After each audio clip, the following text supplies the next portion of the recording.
Salut, maintenant je veux vous aider pour faire les formules des leçons mouvement et force de SPC et comment tracer une vecteur vitesse.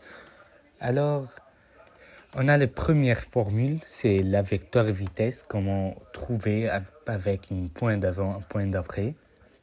Seconde formule, vecteur variation vitesse. Troisième formule, la somme des forces.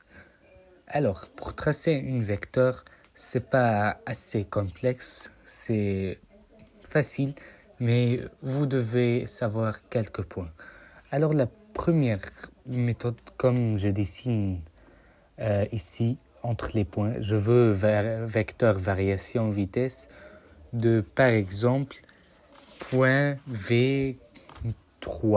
Alors, la première chose pour le faire, on utilise la deuxième formule, V3. Alors, on a besoin de faire par la formule V4 moins V3 pour le...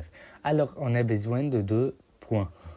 Point vecteur vitesse 3 et vecteur vitesse 4. Ce que l'on obtient avec la première formule, on va faire, par exemple, pour obtenir point 3, on va faire les distances que l'on doit manipuler par l'échelle, si cela, on va faire la distance entre P2 et P4 sur 2 fois le temps, que soit sûr qu'il est en secondes.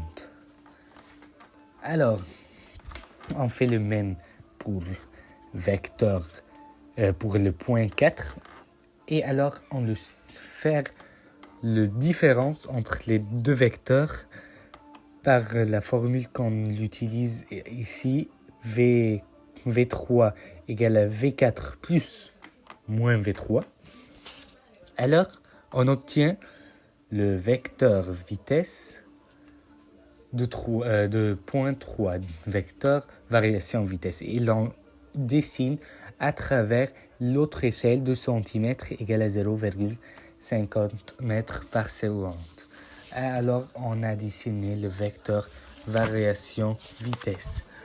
En outre, on doit avoir dessiné le vecteur somme des forces. Alors, on a besoin, première chose, d'avoir l'accélération qui est facile, delta V sur delta T, et on le trouve, on le fait masse fois delta fois l'accélération, on trouve la somme des forces. Et après, on manipule encore l'échelle de mètres par seconde et on y va. Merci.